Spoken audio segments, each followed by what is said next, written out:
Miranda Fricker définit l'injustice herméneutique comme l'incapacité cognitive qui empêche la femme de comprendre une partie significative de sa propre expérience. Tant c'est bien l'expérience qu'il est fortement dans l'intérêt de la femme de comprendre, car sans cette compréhension, la femme harcelée reste profondément troublée, isolée et vulnérable.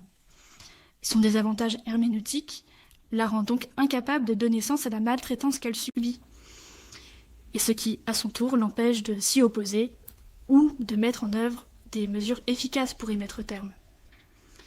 Cette injustice passe donc par une forme de marginalisation, puisque l'expérience sociale est mise à l'écart de la compréhension collective. Par exemple, au début des années 60, le mot harcèlement sexuel n'existait pas, ou du moins n'était pas conceptualisé. Sans le mot ni le verbe, on ne peut donc pas dire grand-chose, encore moins théoriser le phénomène. On ne peut donc pas le comprendre, tout simplement. Ainsi, ces injustices herméneutiques systémiques découlent d'inégalités de pouvoir structurelles. Mais si elles sont structurelles, elles sont reproduites.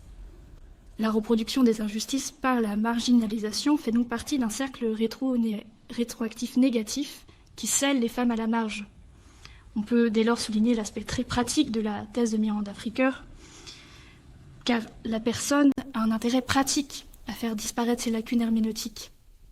Mais la thèse démontre aussi clairement que l'on reste dans un système au sein duquel les femmes et autres minorités restent profondément isolées du partage et de la circulation des connaissances, sauf si elles font partie d'une communauté épistémique de résistance.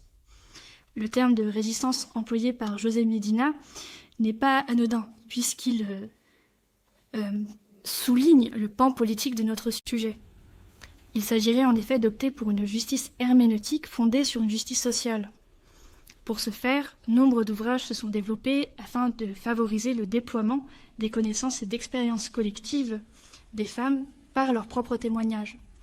On peut citer le célèbre Our Bodies, Ourselves datant des années 70, ou encore le fameux #MeToo, développé un peu plus tard sur les réseaux sociaux, qui incarnent tous deux une forme d'empowerment, que l'on pourrait définir par l'acquisition d'un pouvoir d'un individu ou d'une communauté sur son environnement.